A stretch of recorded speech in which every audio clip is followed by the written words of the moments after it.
नमस्कार दोस्तों, आप सभी को आपके अपने YouTube चैनल झार शिक्षा में स्वागत है। तो चलिए आज हम लोग झारखंड माध्यमिक आचार्य पॉलिटिकल साइंस के अंतर्गत इंटरनेशनल पॉलिटिक्स के top 100 one liner question answer करते हैं। तो चलिए हम लोग देखते हैं आगे। आप लोग के लिए एक जरूरी इंफॉर्मेशन, आप लोग को political theory, political thoughts, international politics और पॉलिटिकल सोशियोलॉजी के बुकलेट्स अगर चाहिए तो आप दिए गए नंबर पे संपर्क कर सकते हैं। हमारा नंबर है 8271113645।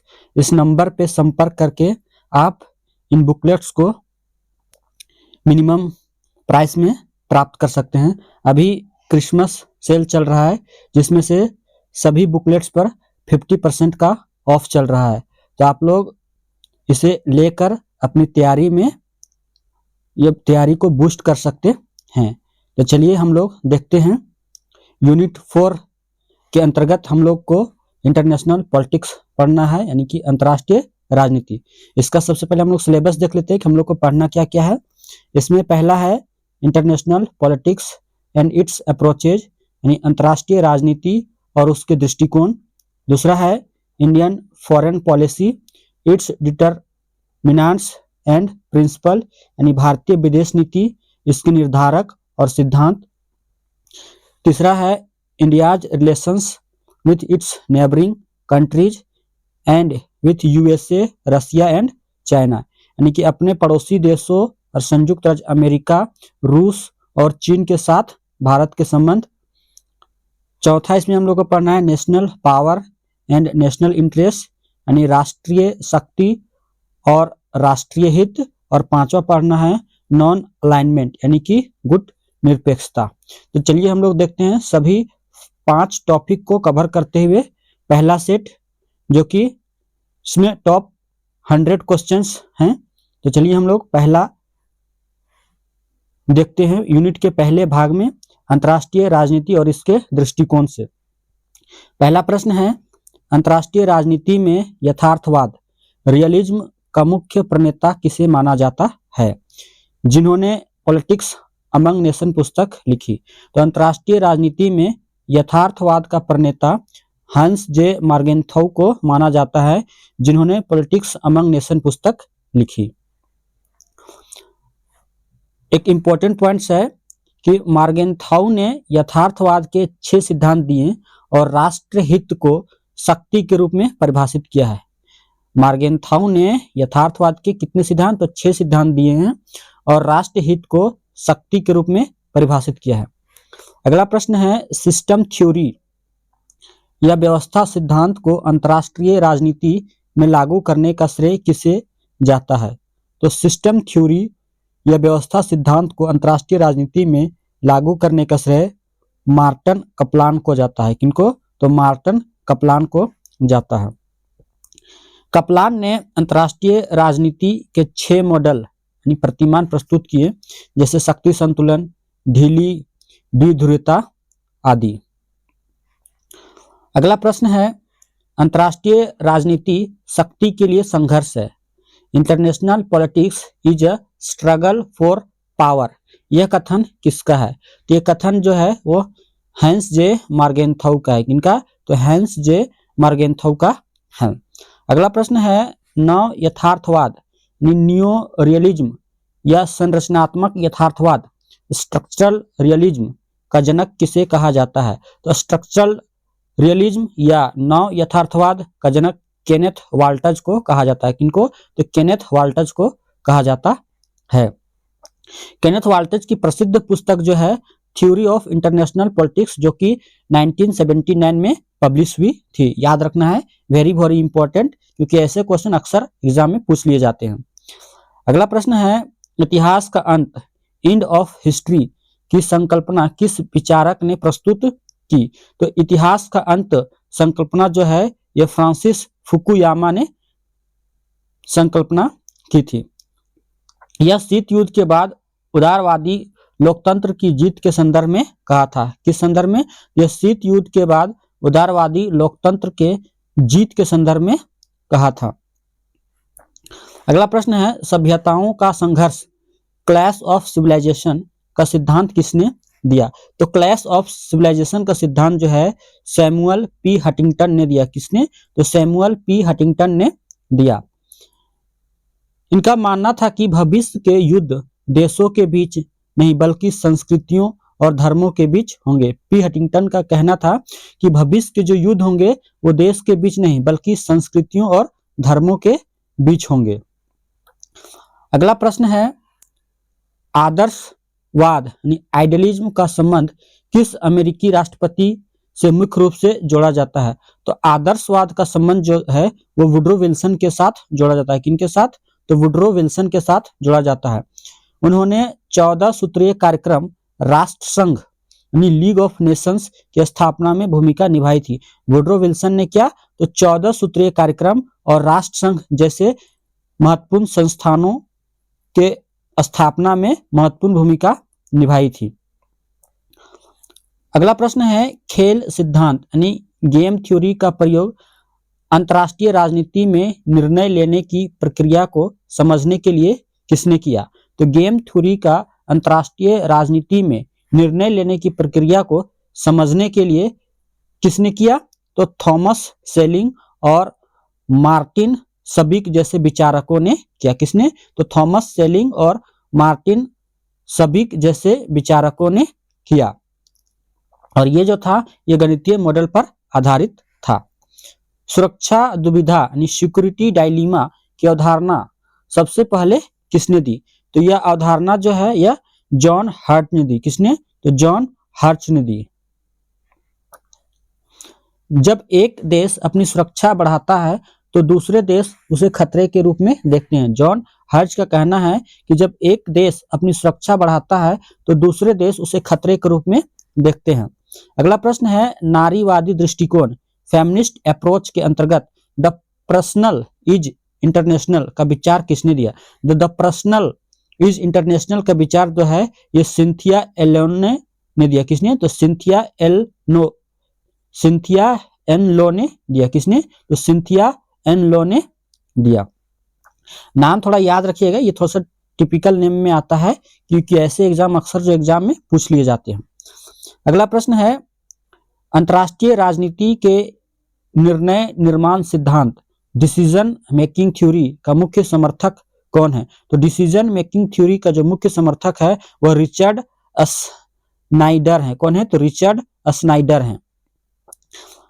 अगला प्रश्न है, निर्भरता सिद्धांत डिपेंडेंसी थ्योरी मुख्य रूप से किन देशों के संबंधों की व्याख्या करता है? तो डिपेंडेंसी थ्योरी जो है यह केंद्र यानी विकसित और परिधि यानी विकासशील देशों के बीच शोषणकारी संबंधों की व्याख्या करता है। आंद्रे गुंडर फ्रैंक इस सिद्धांत के प्रमुख विचारक हैं। कौन है? तो आंद्रे गुंडर फ्रैंक जो है वो इस सिद्धांत के प्रमुख विचारक हैं। केनेथ वाल्टज के अनुसार अंतर्राष्ट्रीय व्यवस्था की संरचना कैसी है? तो केनेथ वाल्टज के अनुसार अंतर्राष्ट्रीय व्यवस्था की संरचना जो है वह अराजकता पूर्ण क्या है? तो अनार्किक है। यहाँ अराजकता का अर्थ अव्यवस्था नहीं बल्कि किसी केंद्रीय सत्ता यानी कि वर्ल्ड गवर्नमेंट का अभाव है। अगला प्रश्न है, सॉफ्ट पावर शब्द का प्रतिपादन किसने किया? तो सॉफ्ट पावर का प्रतिपादन जो है यह जोसेफ नाई ने किया। किसने? तो जोसेफ नाई ने सॉफ्ट पावर शब्द का प्रतिपादन किया। अगला प्रश्न है, जटिल अनन्योश्रयता यानी कॉम्प्लेक्स इंटरडिपेंडेंस का सिद्धांत किसने दिया? तो कॉम्प्लेक्स इंटरडिपेंडेंस का सिद्धांत जो है ये रॉबर्ट कोहेन और जोसेफ नाई ने दिया। किसने? तो रॉबर्ट कोहेन और जोसेफ नाई ने दिया। यह नव उदारवादी संस्थावाद का आधार है। क्या है? तो नव उदारवादी संस्थावाद का आधार है। अगला प्रश्न है, युद्ध राज्यों के बीच संबंधों की निरंतरता है लेकिन अन्य साधनों द्वारा, यह कथन किसका है? युद्ध जो है वो राज्यों के बीच संबंधों की निरंतरता है लेकिन अन्य साधनों द्वारा, यह कथन जो है कार्ल वान क्लाज़विट्ज़ का है। किसका? तो कार्ल वान क्लाज़विट्ज़ का है। अगला प्रश्न है, अंतर्राष्ट्रीय संबंधों में रचनावाद कंस्ट्रक्टिविज्म का प्रमुख विचारक कौन है? तो कंस्ट्रक्टिविज्म का प्रमुख विचारक जो है वह अलेक्जेंडर वेंट है। कौन है? तो अलेक्जेंडर वेंट है। उनका प्रसिद्ध कथन है anarchy is what state make for it. Anarchy is what state make for it. अगला प्रश्न है मार्टिन कप्लान ने अंतरराष्ट्रीय व्यवस्था के कितने प्रतिमान बताए थे? तो मार्टिन कप्लान ने अंतरराष्ट्रीय व्यवस्था के 6 प्रतिमान बताए थे। डेमोक्रेटिक पीस थ्योरी का मूल तर्क क्या है? तो इसका मूल तर्क है लोकतांत्रिक देश आपस में युद्ध नहीं करते हैं। अगला प्रश्न है मार्क्सवादी दृष्टिकोण के अनुसार अंतरराष्ट्रीय राजनीति किसका विस्तार है? तो मार्क्सवादी दृष्टिकोण के अनुसार अंतरराष्ट्रीय राजनीति जो है यह वर्ग संघर्ष का विस्तार है। किसका? तो वर्ग संघर्ष का विस्तार है, यानी क्लास स्ट्रगल का। अब हम लोग देखते हैं सेकेंड भाग में राष्ट्रीय शक्ति और राष्ट्रीय हित यानी कि नेशनल पावर और नेशनल इंटरेस्ट से इंपॉर्टेंट प्रश्नों को। पहला प्रश्न है राष्ट्रीय शक्ति के तत्वों की अस्थाई और अस्थाई तत्वों में किसने वर्गीकृत किया? तो राष्ट्रीय शक्ति के तत्वों को अस्थाई और अस्थाई तत्वों में किसने वर्गीकृत किया? तो ये हंस जे मार्गेनथाउ ने वर्गीकृत किया। भूगोल एक अस्थाई तत्व है जबकि कूटनीति की गुणवत्ता एक अस्थाई या परिवर्तनशील तत्व है। भूगोल क्या है? एक अस्थाई तत्व है जबकि कूटनीति जो है कि गुणवत्ता एक अस्थाई और परिवर्तनशील तत्व है। अगला प्रश्न है पामर और पार्किंस ने राष्ट्रीय हित के कितने प्रकार बताए हैं? तो पामर और पार्किंस ने राष्ट्रीय हित के 6 प्रकार बताए हैं। कौन कौन? तो प्राथमिक, दूसरा गौण, तीसरा अस्थाई, चौथा अस्थाई, पांचवा सामान्य और छठा विशिष्ट। याद रखिएगा कितने? तो 6 प्रकार बताए हैं। अगला प्रश्न है राष्ट्रीय हित विदेश नीति का आधारभूत सिद्धांत है। यह विचार किसका है? तो राष्ट्रीय हित जो है वो विदेश नीति का आधारभूत सिद्धांत है। यह यथार्थवादियों का विचार है। किनका? तो यथार्थवादियों यानी रियलिस्ट का विचार है। अगला प्रश्न है भूगोल को राष्ट्रीय शक्ति का सबसे स्थिर तत्व किसने माना? तो भूगोल को राष्ट्रीय शक्ति का सबसे स्थिर तत्व जो है वो नेपोलियन बोनापार्ट ने और बाद में मार्गेनथाउ ने इन्हें माना। किसी देश की विदेश नीति और उसके भूगोल द्वारा निर्धारित होती है। किसी देश की जो विदेश नीति होती है उसके भूगोल द्वारा निर्धारित होती है। मतलब उसका जो ज्योग्राफिकल स्ट्रक्चर जो है या ज्योग्राफिकल फिजियोलॉजी जो उस देश का वो किस प्रकार है उसके आधार पर ही किसी देश का जो राष्ट्र शक्ति होता है वो निर्धारित होता है। अगला प्रश्न है भू राजनीति यानी जियोपॉलिटिक्स शब्द का सर्वप्रथम प्रयोग किसने किया? तो जियोपॉलिटिक्स शब्द का सर्वप्रथम प्रयोग जो है वो रुडोल्फ जेलन ने किया। किसने? तो रुडोल्फ जेलन ने किया। हृदय स्थल सिद्धांत यानी हार्टलैंड थ्योरी किसने प्रतिपादित किया? तो हार्टलैंड सिद्धांत का प्रतिपादक जो है वो हेल्फोर्ड मैकिंडर है। कौन है? तो हेल्फोर्ड मैकिंडर है। जो पूर्वी यूरोप पर शासन करता है वह हृदय स्थल पर शासन करता है। जो हृदय स्थल पर शासन करता है वह विश्व द्वीप पर शासन करता है।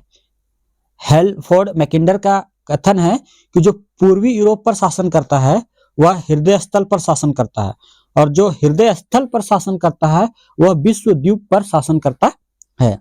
रिच लैंड किस सिद्धांत किसके द्वारा प्रतिपादित किया गया? रिमलैंड जो सिद्धांत है वह किसके द्वारा प्रतिपादित किया गया था? यह निकोलस स्पाइकमैन द्वारा। किसके द्वारा? तो निकोलस स्पाइकमैन के द्वारा रिमलैंड सिद्धांत जो है वह प्रतिपादित किया गया था। अगला प्रश्न है राष्ट्रीय शक्ति का वैज्ञानिक तत्व किसे माना जाता है? तो राष्ट्रीय शक्ति का वैज्ञानिक तत्व जो है वो राष्ट्रीय मनोबल नेशनल मोरल और नेतृत्व को माना जाता है। अगला प्रश्न है स्मार्ट पावर क्या है? तो हार्ड पावर यानी सैन्य, आर्थिक और सॉफ्ट पावर सांस्कृतिक या मूल्य का प्रभावी संयोजन को ही स्मार्ट पावर कहा जाता है। रॉबिन्सन ने राष्ट्रीय हित को किन श्रेणियों में बांटा है? तो रॉबिन्सन ने प्राथमिक हित और गौण हित यानी कि प्राइमरी इंटरेस्ट और सेकेंडरी इंटरेस्ट में बांटा है। अगला प्रश्न है किस विचारक ने कहा कि कूटनीति राष्ट्रीय शक्ति का मस्तिष्क है? कूटनीति जो है वो राष्ट्रीय शक्ति का मस्तिष्क है। यह हैंस जे मार्गेनथाउ ने कहा।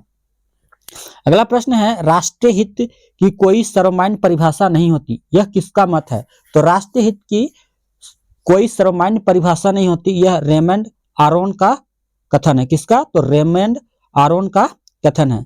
अगला प्रश्न है, भारत के संदर्भ में सामरिक स्वायत्तता स्ट्रेटेजिक ऑटोनॉमी किस चीज का उदाहरण है? यह राष्ट्रीय हित संरक्षण की एक विधि है। क्या है? तो राष्ट्रीय हित संरक्षण की एक विधि है। अगला प्रश्न है, एटी महान ने राष्ट्रीय शक्ति के किस तत्व का सर्वाधिक बल दिया? एटी महान ने राष्ट्रीय शक्ति के किस तत्व पर सर्वाधिक बल दिया? तो समुद्र शक्ति पर, यानी कि सी पावर पर। अगला प्रश्न है, राष्ट्रीय मतलब शक्ति भ्रष्ट करती है और पूर्ण शक्ति पूर्ण रूप से भ्रष्ट करती है। शक्ति जो है वो भ्रष्ट करती है और पूर्ण शक्ति पूर्ण रूप से भ्रष्ट करती है। यह किसका कथन है? यह है लॉर्ड एक्टन का कथन है। अब हम देखते हैं गुट निरपेक्षता यानी कि नॉन अलाइनमेंट से इंपॉर्टेंट प्रश्नों को। पहला है, गुट निरपेक्ष आंदोलन NAM का पहला शिखर सम्मेलन कहां और कब आयोजित हुआ? तो पहला शिखर सम्मेलन जो है यह बेलग्रेड यूगोस्लाविया 1961 में हुआ था। अगला प्रश्न है, गुट निरपेक्षता शब्द का सर्वप्रथम प्रयोग किसने किया था? तो गुट निरपेक्षता शब्द का सर्वप्रथम प्रयोग वीके कृष्ण मेनन ने 1953 में संयुक्त राष्ट्र में भाषण के दौरान किया था। तो किसने? तो वीके कृष्ण मेनन ने 1953 में संयुक्त राष्ट्र में भाषण के दौरान किया था। अगला प्रश्न है, गुट निरपेक्ष आंदोलन के 5 संस्थापक नेता कौन थे? तो 5 संस्थापक नेता में नेहरू भारत से, टीटो यूगोस्लाविया से, नासिर मिस्र से, सुकर्नो इंडोनेशिया से और एन क्रूमा घाना से थे। याद रखिएगा, गुट निरपेक्ष आंदोलन के 5 संस्थापक नेहरू भारत से, टीटो यूगोस्लाविया से, नासिर मिस्र से, सुकर्नो इंडोनेशिया से और एन क्रूमा घाना से थे। अगला प्रश्न है, बांडुंग सम्मेलन जिसने NAM की नींव रखी किस वर्ष आयोजित हुआ? यह 1955 में आयोजित हुआ था। बांडुंग सम्मेलन जो है वह 1955 में आयोजित हुआ था। अगला प्रश्न है, गुट निरपेक्षता का मूल अर्थ क्या है? तो गुट निरपेक्षता का मूल अर्थ है शीत युद्ध के दौरान शक्ति गुटों दैट मीन्स अमेरिका और सोवियत संघ से स्वतंत्र विदेश नीति अपनाना। अगला प्रश्न है, गुट निरपेक्षता पलायनवाद नहीं है और न ही तटस्थता है, यह किसने स्पष्ट किया था? तो गुट निरपेक्षता पलायनवाद नहीं है और न ही यह तटस्थता है, यह जवाहरलाल नेहरू ने स्पष्ट किया था। अगला प्रश्न है, वर्तमान में 2024-25 गुट निरपेक्ष आंदोलन में कितने सदस्य देश हैं? तो 2025 तक में इसमें 120 सदस्य देश हैं। अगला प्रश्न है, गुट निरपेक्ष आंदोलन का 19वां शिखर सम्मेलन 2024 कहां आयोजित हुआ? यह युगांडा कंपाला में आयोजित हुआ था। कहां? तो युगांडा कंपाला में आयोजित हुआ था। अगला प्रश्न है, भारत की विदेश नीति में वास्तविक गुट निरपेक्षता जेन्युइन नॉन अलाइनमेंट का नारा किस सरकार ने दिया था? तो भारत की विदेश नीति में वास्तविक गुट निरपेक्षता का नारा जो है यह मोरारजी देसाई की जनता पार्टी 1977 में दिया था। अगला प्रश्न है, शीत युद्ध की समाप्ति के बाद NAM की प्रासंगिकता पर प्रश्न चिन्ह लगने के बावजूद भारत इसे किस रूप में देखता है? तो प्रश्न चिन्ह लगने के बावजूद भी से ग्लोबल साउथ की आवाज के रूप में देखता है। किस रूप में? तो ग्लोबल साउथ की आवाज के रूप में देखता है। अगला प्रश्न है, हवाना घोषणा 1979 में फिदेल कास्त्रो ने NAM के किस उद्देश्य पर जोर दिया? तो फिदेल कास्त्रो ने साम्राज्यवाद, उपनिवेशवाद और रंग भेद के खिलाफ संघर्ष पर जोर दिया। किस पर? तो साम्राज्यवाद, उपनिवेशवाद और रंग भेद के खिलाफ संघर्ष पर जोर दिया। अगला प्रश्न है, NAM के किस सम्मेलन में नई अंतर्राष्ट्रीय आर्थिक व्यवस्था की मांग प्रमुखता से उठाई गई? यह अल्जीरियस सम्मेलन 1973 में यह प्रमुखता से उठाई। किस बात पर? तो नई अंतर्राष्ट्रीय आर्थिक व्यवस्था की मांग उठाई गई। अगला प्रश्न है गुट निरपेक्षता को अनैतिक यानी इमोरल किस अमेरिकी विदेश सचिव ने कहा था? तो यह जॉन फोस्टर डलेस ने कहा था। किसने? तो जॉन फोस्टर डलेस ने कहा था। अगला प्रश्न है गुट निरपेक्षता 2.0 रिपोर्ट भारत में किस वर्ष जारी की गई? तो यह 2012 में जारी की गई। सुनील खिलनानी और अन्य द्वारा सामरिक स्वायत्तता पर जोर। जो गुट निरपेक्षता 2.0 है यह 2012 में सुनील खिलनानी और अन्य द्वारा जारी किया गया और इस किस पर जोर था? यह सामरिक स्वायत्तता पर जोर था। अगला प्रश्न है NAM का कोई अस्थायी सचिवालय क्यों नहीं है? क्योंकि यह एक संगठन न होकर एक आंदोलन है और यह नौकरशाही से बचाना चाहता था। अगला हम लोग देखते हैं अब भारतीय विदेश नीति, इसके निर्धारक और सिद्धांत से बनने वाले प्रश्नों को यानी इंडियन फॉरेन पॉलिसी से प्रश्नों को अब हम लोग देखते हैं। पहला प्रश्न है भारतीय संविधान का कौन सा अनुच्छेद अंतर्राष्ट्रीय शांति और सुरक्षा को बढ़ावा देने से संबंधित है? तो भारतीय संविधान का अनुच्छेद 51 जो है, जो कि राज्य के नीति निषेध तत्व के अंतर्गत आता है, अंतर्राष्ट्रीय शांति और सुरक्षा को बढ़ावा देने से संबंधित है। अगला प्रश्न है हम या तो दुनिया के बड़े देश बनेंगे या फिर हमारा कोई अस्तित्व नहीं होगा। मध्य दर्जे का कोई रास्ता नहीं है, यह कथन किसने कहा था? या यह जो है स्टेटमेंट जो है वो किसने कहा था? यह जवाहरलाल नेहरू ने कहा था। क्या कहा था? कि हम या तो दुनिया के बड़े देश बनेंगे या फिर हमारा कोई अस्तित्व नहीं होगा। मध्यम दर्जे का कोई रास्ता नहीं है। अगला प्रश्न है पंचशील समझौता 1954 किन दो देशों के बीच हस्ताक्षरित हुआ था? तो पंचशील समझौता जो है यह भारत और चीन के बीच हुआ था। यह तिब्बत क्षेत्र के व्यापार और समागम पर आधारित था। किस पर? तो तिब्बत क्षेत्र के व्यापार और समागम पर यह आधारित था। गुजराल सिद्धांत गुजराल डॉक्ट्राइन का मुख्य सार क्या है? तो यह पड़ोसियों के साथ पारस्परिकता की उम्मीद किए बिना एक तरफा रियायतें देना है। क्या है? तो पड़ोसियों के साथ पारस्परिकता की उम्मीद किए बिना एक तरफा रियायतें देना है।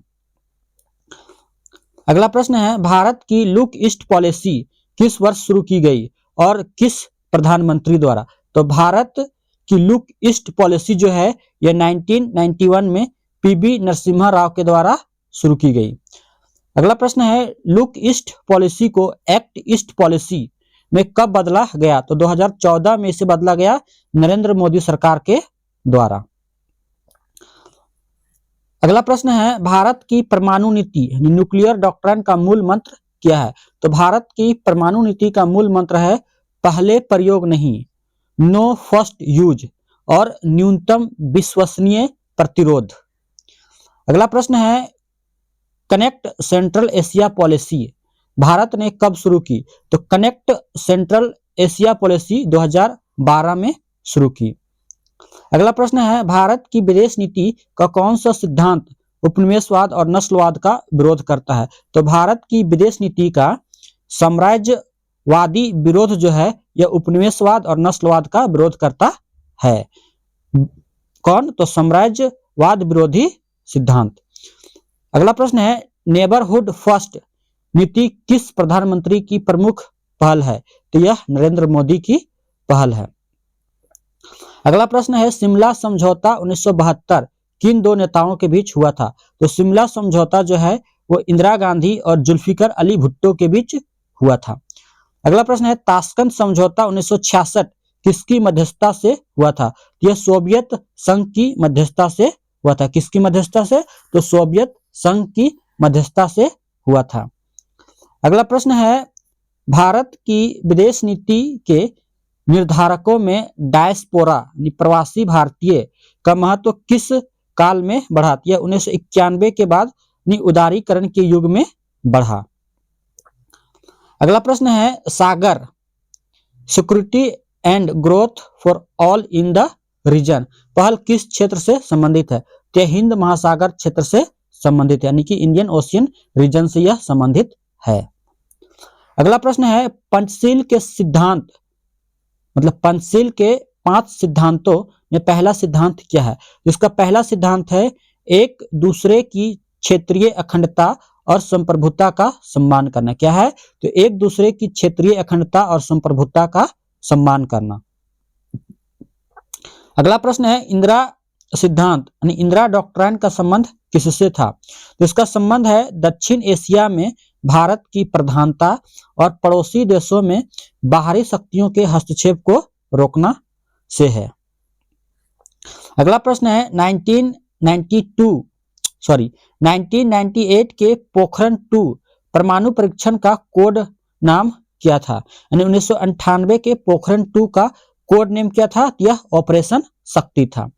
ट्रैक 2 कूटनीति का क्या अर्थ है? तो ट्रैक 2 कूटनीति का अर्थ है गैर सरकारी अभिनेताओं जैसे विद्वानों, सेवानिवृत्त अधिकारियों के बीच अनौपचारिक बातचीत को ही ट्रैक 2 कूटनीति कहा जाता है। अगला प्रश्न है भारत की परमाणु कमान प्राधिकरण न्यूक्लियर कमांड अथॉरिटी का प्रमुख कौन होता है? यह प्रधानमंत्री होता है। रायलसीना डायलॉग भारत में किस सम्मेलन का संस्करण है? तो रायलसीना डायलॉग जो है यह भू राजनीति पर भारत का प्रमुख सम्मेलन है सिंगापुर के सांग्री लॉ डायलॉग की तर्ज पर। किस पर? तो सिंगापुर के सांग्री लॉ डायलॉग की तर्ज पर है। अब हम लोग देखते हैं भारत के संबंध पड़ोसी अमेरिका, रूस और चीन के साथ, जो कि इस 100 सीरीज का लास्ट सेक्शन है। पहला प्रश्न है इसमें भारत और पाकिस्तान के बीच सिंधु जल संधि किस वर्ष हुई थी? यह 1960 में हुई थी, विश्व बैंक की मध्यस्थता से हुई थी। अगला प्रश्न है भारत अमेरिका असैन्य परमाणु समझौता 123 एग्रीमेंट किस वर्ष अंतिम रूप से हस्ताक्षरित हुआ? तो भारत अमेरिका असैन्य परमाणु समझौता 123 एग्रीमेंट जो है यह 2008 में अंतरिम रूप से हस्ताक्षरित हुआ। स्ट्रिंग ऑफ पर्ल सिद्धांत किस देश की रणनीति को संदर्भित करता है जो भारत को घेरने की है? यह चीन की रणनीति को संदर्भित करता है। अगला प्रश्न है भारत और रूस के बीच मैत्री और सहयोग संधि treaty of peace, friendship and cooperation किस वर्ष हुई थी जिसने 1971 के युद्ध में मदद की थी? यह 1971 में हुई थी। डोकलाम विवाद 2017 किस क्षेत्र में हुआ था? यह भूटान, चीन, भारत ट्राई जंक्शन पर हुआ था। कहां? तो भूटान, चीन, भारत ट्राई जंक्शन पर हुआ था। अगला प्रश्न है भारत और अमेरिका के बीच लेमोआ यानी logistic exchange memorandum of agreement समझौता किस वर्ष हुआ? तो LEMOA यानी logistic exchange memorandum of agreement 2016 में हुआ। यह दोनों देशों की सेनाओं को एक दूसरे के ठिकानों का उपयोग करने की अनुमति देता है। अगला प्रश्न है काला पानी और लिपुलेख सीमा विवाद भारत और किस पड़ोसी देश के बीच है? यह नेपाल के बीच है। हिंदी चीनी भाई भाई का नारा किस दशक में लोकप्रिय था? तो हिंदी चीनी भाई भाई का नारा यह 1950 के दशक के मध्य में लोकप्रिय था। अगला प्रश्न है भारत ने किस देश के साथ 2+2 मंत्री स्तरीय संवाद डायलॉग सबसे पहले शुरू किया? यह अमेरिका के साथ सबसे पहले शुरू किया। अगला प्रश्न है कचातीवू द्वीप विवाद भारत और किस देश के बीच चर्चा का विषय रहा है? तो कचातीवू विवाद जो है भारत और श्रीलंका के बीच विवाद का विषय रहा है। मैकमोहन रेखा किन दो देशों के बीच की सीमा है? यह भारत और चीन में अरुणाचल प्रदेश क्षेत्र में यह है। अगला प्रश्न है भारत रूस संबंधों में ब्रह्मोस मिसाइल किन दो नदियों के नाम पर है? तो ब्रह्मोस मिसाइल का जो नाम है ब्रह्मपुत्र भारत और मोस्कोवा रूस की नदियों के नाम पर है। मोती की माला स्ट्रिंग ऑफ पर्ल के जवाब में भारत की रणनीति को क्या कहा जाता है? जिसे हीरे का हार नेकलेस ऑफ डायमंड की रणनीति कहा जाता है। अगला प्रश्न है फरक्का बैराज समझौता भारत और किस देश के बीच गंगा जल बंटवारे को लेकर है? तो फरक्का बैराज समझौता जो है यह बांग्लादेश 1966 में हस्ताक्षरित हुआ था गंगा जल बंटवारे को लेकर है। अगला प्रश्न है चाबहार बंदरगाह परियोजना में भारत किस देश के साथ सहयोग कर रहा है? तो चाबहार बंदरगाह में भारत जो है वो ईरान के साथ सहयोग कर रहा है। अगला प्रश्न है गलवान घाटी संघर्ष भारत और चीन के बीच किस वर्ष में हुआ था? यह 2020 में हुआ था। अगला प्रश्न है भारत द्वारा IPKF Indian peace keeping force किस देश में भेजा गया था? यह श्रीलंका में 1987 से 1990 ऑपरेशन पवन के तहत भेजा गया था। अगला प्रश्न है S-400 मिसाइल रक्षा प्रणाली भारत ने किस देश से खरीदी है? यह रूस से खरीदी है। अगला प्रश्न है क्वाड समूह में भारत के अलावा कौन से देश शामिल है? तो क्वाड समूह में भारत के अलावा अमेरिका, जापान और ऑस्ट्रेलिया शामिल है। अगला प्रश्न है भारत बांग्लादेश के बीच भूमि समझौता या भूमि सीमा समझौता लैंड बाउंड्री एग्रीमेंट किस संविधान संशोधन द्वारा लागू किया गया? यह 100वां संविधान संशोधन 2015 के द्वारा लागू किया गया। अगला प्रश्न है भारत और चीन के बीच 1962 के युद्ध के बाद राजनयिक संबंध कब पूर्ण रूप से बहाल हुए? यह 1976 में पूर्ण रूप से बहाल हुए। 3 बीघा कॉरिडोर का संबंध किस देश से है? यह बांग्लादेश से है। अगला प्रश्न है अमेरिका ने भारत को प्रमुख रक्षा भागीदार मेजर डिफेंस पार्टनर का दर्जा किस वर्ष दिया? यह 2016 में दिया। अगला प्रश्न है मैत्री सेतु पुल किस नदी पर बना है जो भारत और बांग्लादेश को जोड़ता है? यह फेनी नदी पर बना है। अगला प्रश्न है भारत और रूस का वार्षिक शिखर सम्मेलन किस वर्ष से निरंतर आयोजित हो रहा है? तो 2000 से यह निरंतर आयोजित हो रहा है, यह रणनीतिक साझेदारी की घोषणा के बाद।